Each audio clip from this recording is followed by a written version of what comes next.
Hello and welcome to Class, where we have a class about a class. Topic of the day today is knights and all their useful abilities and different things that go on when they are in your campaign. Now, knights come, at least in D&D 3.5, knights come from the Player's Handbook 2, so you may or may not see them as much as the original 8 or 9 classes, but they are a base class. They're not a prestige class, so they still kind of count as like the base rung of classes before you get into anything like super fancy or jump into prestige classes that require strange things. Knights are a class unto themselves. Now, knights in general, I've actually played 2 knights in my time playing D&D as of the making of this video. I played as Sir Knight, who didn't have a name because I was only in this long campaign for 1 session because I was visiting, and it was my job to protect one of the other party members who was tended to get kidnapped a lot. So when she hired a knight to protect her, you know, it ended up being me because I was visiting from out of state. So I rode up like a level 5, level 6 knight, you know, ended up staying with her, got her from point A to point B. So it was basically a one-shot for me and a campaign for everybody else. So we had like a parallel timeline kind of going on. And being that she had a really high charisma and a good sex drive, he ended up plowing her by the time that was over. But that is just unto my own ego. So, and then a different time I played in with I think an online game, actually. It was a one-on-one online game, but it went really, really badly, so I won't go into that.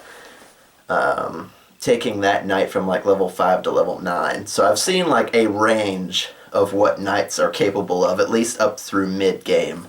So I've got some experience playing with this class, and to tell you the truth, I really enjoy it. Like if you're playing in a low magic setting and you don't want to be a paladin, or if you want to be something a little more refined than a barbarian or a fighter, knight is a good place to go without stepping straight into paladin, where you have to worry about magic and different things like that. So knights, I've got like, I printed out from the Wizards of the Coast website just the different things, and I made marks and notes all over them. So knights, gosh. You are, as a knight, you are very similar to a fighter, at least starting out, like a cross between a fighter and a bard. And most of your abilities come from one thing. It's called the, what was it, the Knight's Challenge? Yeah, the Knight's Challenge. Sorry, I've got notes all over the place and I didn't organize them before I sat down. Suppose your knight is like a gun, or a 6-shooter, or a quiver of arrows. Your Knight's Challenge are your bullets. So throughout your progression as a knight, you will get X amount of Knight's Challenges per day. Now, and whenever you expend one of them, you can use one of your special abilities. But we'll get into that as we go. Just remember, Knight's Challenge, how many you get per day is the most important thing. Knights are actually based around charisma, so you want to have high charisma as though you were playing as a bard, but you also want to be sturdy as though you were playing a fighter. So you'll want, you know, good constitution, good strength, good dexterity. Wisdom and intelligence, not so much, but since it's such a combat and defense-oriented class, really, you just want to stick with charisma, strength, dexterity. Con, I suppose, if you want to stand and absorb damage, but really just like the wisdom and intelligence are basically the things that you can almost ignore with this class. Everything else, you're going to want as much as you can possibly get. Strength for your damage, obviously. Dexterity and con, because you're going to be tanking a lot. That's what knights do. And then charisma for your to fuel up your Knight's Challenges per day, and your DCs for different effects that we'll get into. Now, Knights are always lawful, by the way. Again, they dip a little bit into sort of being a paladin, but without the magic. they, what does it say? Their dedication to a code of conduct is an expression of their devotion to order. So they do have a set of rules that they have to follow, or they start losing their abilities, or they'll lose like one of their knights challenges per day kind of thing. So your bullets turn into blanks if you don't follow the rules like you're supposed to. Knights do excel in combat. In fact, they are mostly meant to be the shield between between your enemies and your squishy mage or your squishy rogue or your squishy wizard. Your main use in combat, especially in combat heavy situations or campaigns, is to keep everybody focused on you so the rest of your party can, live up to their full potential without being harassed. So, you basically have the fighter shout from World of Warcraft. The Knights Challenge. You can, as a swift challenge, as a swift action, you can issue a challenge against a single opponent. The target of this ability must have an intelligence of 5 or higher, have a language, and a CR greater than or equal to your character level -2. So you can basically challenge somebody to a duel in the middle of a battle, basically. And if you do that, you get bonuses, +1, +2, +3, depending on how high your level is. Let's see, what else? Let's see. At 7th level you get a +2 for everything against them. At 13 you get +3, and at 19 you get +4. So not extraordinary bonuses, but they're basically compelled to come and fight you and not your squishy wizard or your rogue or your Healy druid or whatever. You keep all the focus on yourself and you become a more, by strict definition, more of a tank than the fighter. Because the fighter can run in with his sword and cause as much chaos as they want, but a knight will, by and large, compel enemies to focus on him. Somebody with a bow and arrow can still shoot past you or run to one side and start shooting at your spellcasters, but with a knight's challenge, and I think it has a range of like 100 feet or something like that, pretty big, you are seen as the biggest threat, and they will almost always aim for you. And yes, this is a way to get killed rather quickly, so make friends with your healer, and make friends with your shield and heavier types of armor, or your alchemist, so you've got plenty of potions or things like that. You're gonna be there soaking up the damage more so than the average paladin or fighter. Let's see. The test of Mettle. Starting at 4th level, you can shout a challenge to all enemies, calling out for the mightiest among them to face you in combat. So if you kind of poke fun at it, this is kind of what new players think a paladin is. They don't want to sneak up on anybody. I'm a man of honor. Surely I can only challenge them when they are ready for me to face them. That's actually exactly what a knight is. Strictly numbers-wise. Again, he doesn't have to act that way, but it's kind of what some new players think a paladin is, which is where we get the lawful stupid gambit. But, let's see. As a swift action, you can expand your Knight's Challenge ability to cause all enemies within 100 feet with a CR greater than or equal to your character level -2 to make will saves. The ones that fail are forced to attack you with their ranged or melee weapons in preference to all other available targets. If a foe attacks by casting a spell or supernatural ability, they must target you or include you in the effects area. So a fireball, it's still going to hit everybody, but they're going to center it on you. You're more you basically paint a target on yourself to save everyone else. Um, the call to battle. Again, you're basically the guy on the battlefield inspiring others and keeping your, like a bard, and keeping others safe, like the fighter or the paladin, but you do so in a much more direct way because you basically lack magic, so you make up for it with charisma and steering your opponents around based on you make yourself the biggest, the most important target, the most threatening thing on the field, and that's basically all you are.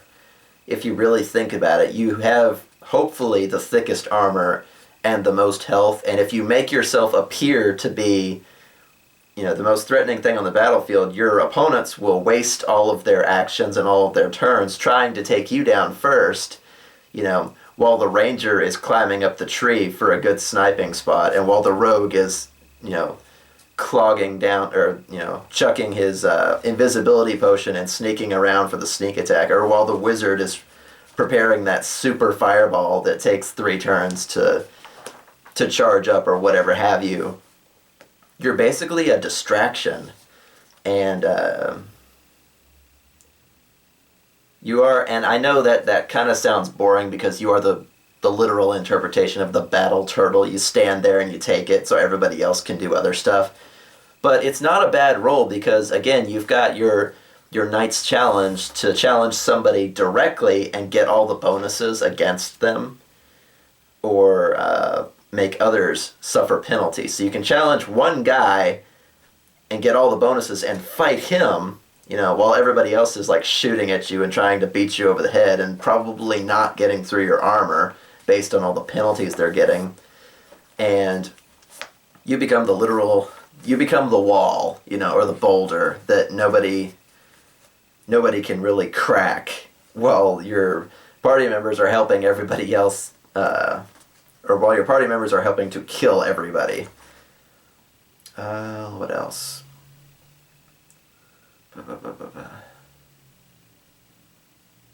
Yeah, the Daunting challenge. Starting at 12th level, anybody who's 2 levels than you, 2 levels or below you, gets a -2 to attacks, saves, skills, and ability checks. So basically that's your fear.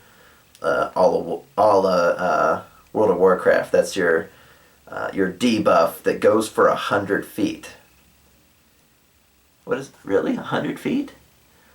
This ability affects all creatures within 100 feet of you that have a CR less than your character level -2.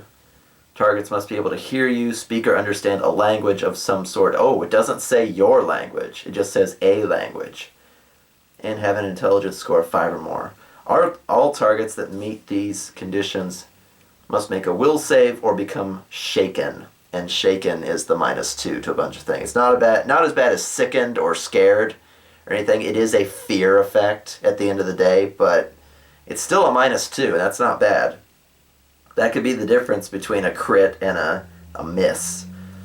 So, Bond of Loyalty. Starting at 16th level, you can expend 1 use of your Knight's Challenge to make an additional saving throw against mind-affecting spells or abilities. So again, you see, your Knight's Challenge is your ammo. It's your cleaves per day, or your mind control spells, your spells per day, basically, is your number of Knight's Challenges. You use it up like ammunition through almost all of your abilities. So sleep, compulsion, fear, charm, anything that uses a will save, basically. Loyalty beyond death. I don't think I would ever see somebody playing as a level 20 knight, because by then everybody else is like tearing the world open with hurricanes and, giant 20d6 fireballs and, causing volcanoes and sniping people with 3,000 damage arrows and things like that. So while they are good mid-game, knights in like epic level campaigns probably don't do very well. Loyalty beyond death. At 20th level, if you're if you're getting ready to be unconscious or die, so if you hit like 0 hit points or less, or if you were hit so hard you should be dead, you can use up your Knight's Challenge ability to stay alive or stay conscious for another round. So if you've got, 12 more uses of your Knight's Challenge, you can stay awake for another 12 rounds, which could make or break the battle, which basically bottoms out your HP. So you could have negative 300 HP, but if you've still got, if you're disintegrated, obviously this doesn't work. Or if you get chopped to bits, obviously this doesn't work. But if your body is relatively intact, you can keep using your Knight's Challenge ability to stay alive for another 5 seconds, for another 5 seconds, for another 5 seconds. And that's time enough to, quaff a potion or say, hey, healer, you've got about 20 seconds before I drop dead, things like that. You've got to get me back into the black before I run out of Knight's Challenges, because I've got negative 36 hit points and I'm just kind of running on fumes at this point. You can basically do that with Loyal Beyond Death. Let's see. As far as the Knight's Code goes, it's not as strict as a Paladin, but it's kind of in the same vein. There's only 3 rules. What were they? You can't take advantage of a flank. If you can help your allies flank someone else, or you can help flank somebody, but you can't use the flank to your advantage. You don't get to use the +2 because that's dishonorable combat and you're a knight. You can't strike a flat-footed opponent. You have to wait for them to be ready for you. A knight never deals lethal damage against a helpless foe. So, if the prisoner dilemma comes up, you've got somebody tied up, you can't help to, torture information out of them because they're a helpless opponent. You can strike such a foe, but only with attacks that deal non-lethal damage. Well, I take that back then. I guess you can punch them in the face a few times, as long as you don't kill them. So not quite as strict as a Paladin, but kind of, that face your opponent head on, face your opponent when he's ready, call out to him, make sure he knows you're coming, draw your sword, make sure they know it's out. I guess that's to soak up, to compensate for you having, the extra armor, the extra hit points, the ability to basically dictate the actions of your foes with your I pick you, I'm gonna duel that guy, and he has to come duel you. Or, I'm super powered, and all the lesser foes scatter with debuffs on them. That's kind of your penance for that. And of course, violating this code, it says you lose one of your Knight's Challenges for the day. So if you've got 12 and you break one of the rules, well, you lose 1. And that might not seem like much, but if you only have 12 for the entire adventure, so and those are per day, so I guess at some point you would start having a comfortable number of them, but early on, if you've only got 3 and you use up 1, stabbing a guy in the back, then, you've kind of fucked yourself. So don't be a dick if you're going to be a knight. Oh, wow. It even says if you don't have any Knight's Challenges left for the day and you continue to break the rules of the Knight's Code, you take a -2 penalty on attacks and saves, and this does stack. So if you keep being an asshole, your stats go down and down and down and down because you're being dishonorable. I do like that it says, and this is just like a little sub-paragraph that's not under anything, that it actually differentiates itself from a Paladin. It says, what does it say? While you cling to your view of honor, chivalry, and pursuit of glory, you do not force your views on others. You might chide a rogue for sneaking around the battlefield, but you recognize and perhaps even feel a bit smug about the reality that not everyone is fit to follow in a knight's path. So this is not a religion, this is a pedestal that you have placed yourself on, and you understand that not everybody can be as cool and as upright as you, but it's not something, you know, it's not like a paladin who might feel the need to spread his religion, or a cleric that might do that, or a druid that's preaching tree hugging, because there are players like that. And I know there's a bunch of players that aren't like that. Oh, I can hear you in the comments below. Oh, none of my paladins ever did that. Well, in general, there's always that one guy, you know, I'm not going to heal you unless you praise my God and stuff like that. The knight is actually explicitly stated to not hold others to his own morals. So that's kind of interesting. You are out to better yourself, kind of like a monk, actually. You are out to better yourself, not necessarily others. You're out to defend others, whether you agree with their views or their way of doing things or not, but you are there as their shield. So, you know, if you played Yu-Gi-Oh! My Body as a Shield, that was one of my favorite cards. Just because I like the phrasing, you know, the concept of taking pain for others, or standing up to things that others cannot or don't have the hit points, you know, by and large, to do so, is a great feeling. You know, without you, their characters would be dead, you know, or their characters, you know, that wizard wouldn't be able to spend 3 or 4 rounds doing his little handy chant thing and striking somebody with lightning, because it takes 4 rounds, or, you know, I know the lightning bolt spell doesn't work that way, but, you know, if he's got a spell that takes several rounds to cast, he wouldn't be able to get, you know, anything off with a bunch of bandits surrounding them and kicking him in the shins every time he tries to recite magic words. You are there for the benefit of others, and they know it. So if they're smart, they'll make close friends with you, because you're there keeping them alive. What else?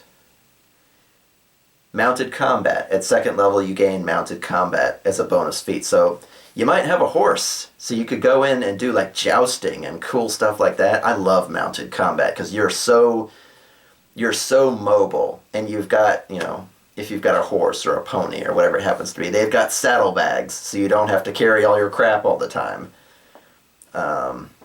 And yeah, you have to feed and armor and other things your steed, whatever it happens to be, but jousting is fucking amazing. Shield block. Yeah, this was one of the things that I hadn't talked about yet. Knights get bonuses from their shields, which makes up for, armor check penalties. You know, when you're slower, or you take penalties to your skills because of how heavy your armor is. You know, you can't jump, you can't climb, you can't swim because you're wearing so much armor. Knights, whenever they're carrying a shield, and they can use any shield, obviously, because they're knights, they get bonuses to their shield. So, what was it? It was, starting at 2nd level, you excel in using your armor and shield to frustrate enemy attacks. Your shield bonus to AC against... Oh yeah. During your action, designate a single opponent as the target of this ability. Your shield bonus to AC against that foe increases by 1. And then later on it becomes +2, and later on it becomes 3. So knights excel at fighting one guy, but they can keep the attention of a crowd. So if you basically knights challenge the crowd, find out who the toughest guy is, because that's what it's for. He'll come forward to fight you. You get all your bonuses against him while the rest of the crowd tries to hurt you, and you can declare your shield block on that guy, and it makes it all the harder for the toughest guy in the crowd to hurt you. So it's actually a rather brilliant combo if you think about it. Everybody's focused on you, toughest guy in the crowd, you get all the bonuses, and your shield is tougher against him in particular. So it's actually kind of brilliant. Yeah, armor mastery. As you level up, you get fewer and fewer speed penalties with your light, medium, and heavy armor. As you level, you're not going to be moving 15 feet around anymore because your armor becomes like a second skin. It's really cool. You get bonus feats, and they give you a big long list. You know, animal affinity, die hard, endurance, all the physical things that you might see in a fighter, but actually particularly set for a knight. Weapon focus lance, you know, things like that. Vigilant defender, again for crowd control. Tumble checks, you know how you might say, oh well, if there's a big crowd, they might just try to tumble past me and get to the squishy mage that's behind me. Well, vigilant defender makes that tumble check much harder. So basically, they're trying to get by you, and you've got your shield to one side, you got your sword the other side. You know, they just can't get around you. You become a wider wall in the meantime. So that's something. Shield ally. God, I actually have a couple of stories for shield ally, but I'll have to save that until later. Shield ally basically becomes you take damage for others if you're standing next to them. So like you see, you know, the fighter standing next to you is just getting beat the hell up, and the next blow would probably kill him. You can kind of lean and take half the damage that he would have taken. So he's got, you know, 11 hit points left. He's gonna take 10, and the next guy hits him. So you can go lean, take 5 of it onto yourself, so he only takes 5 damage. It's a great way to keep others alive if they somehow manage to get past you, or if you've got somebody up in melee with you. So it's really good. And later on, that becomes improved shield ally, where you can take all the damage for them, which is a great way to get yourself killed should that stack a little too high. But you know, if for some reason the wizard gets caught off guard and stabbed in the back by an assassin for, you know, 45 damage, you know, you can say, you know, you knock him out of the way just in time and take the dagger in your shoulder blade, and you take the 45 damage instead. You know, you can literally save lives absorbing damage for others. And the only catch to it is that, again, they have to be adjacent to you, so they have to be in the square next to you. And at the same time, it has to be after the enemy has rolled their attack, but before they roll damage. So they basically have to roll to hit, confirm that they are hitting, and then you have to say, okay, shield ally. Before, like, you don't know if it's going to be 2 damage or 200 damage. You have to call it before the damage goes off. So that's a risk unto yourself, depending on the situation, but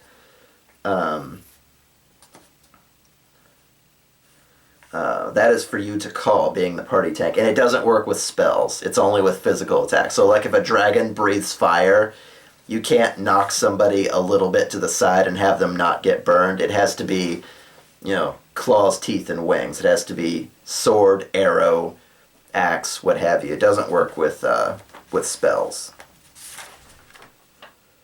What else?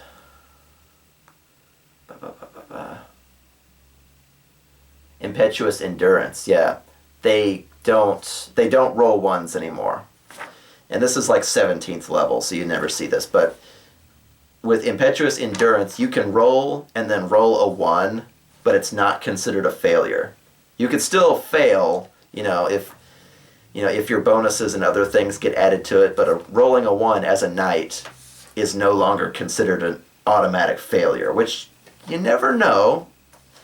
I mean, at level 17, that's almost guaranteed to be a failure, but you never know. You might have something, you might have feats stacked into certain things that help you not fail, but it's not an automatic fail, so that helps.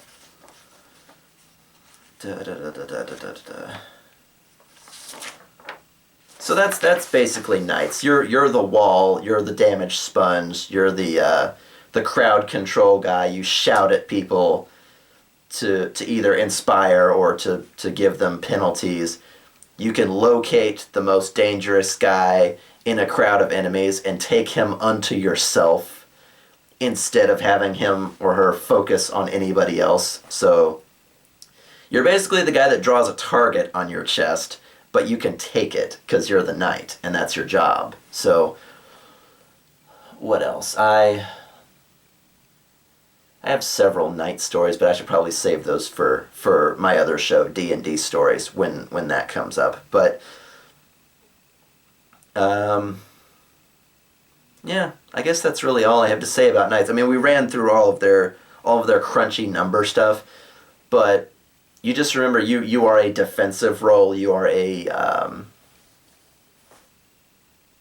you can compel the preferences of enemies, and if you've got a lot of squishy party members, like if it's like, you know, wizard, sorcerer, thief, and then knight, yeah, it's gonna yeah, you basically got to babysit them because nobody else is gonna have an armor higher than freaking 14 before they get any gear. So your lives are in their hands pretty much at the same level as your lives are in the hands of a healer. So that's kind of how a knight is played, or a knight is treated, at least in D&D 3.5. There's other archetypes in Pathfinder, in 4th edition, 5th edition, things like that. But that's the basic rundown of what a knight is as a class. So I hope you enjoyed this episode of Class, and you'll stay tuned for the next one, which should be coming up soon. So until then,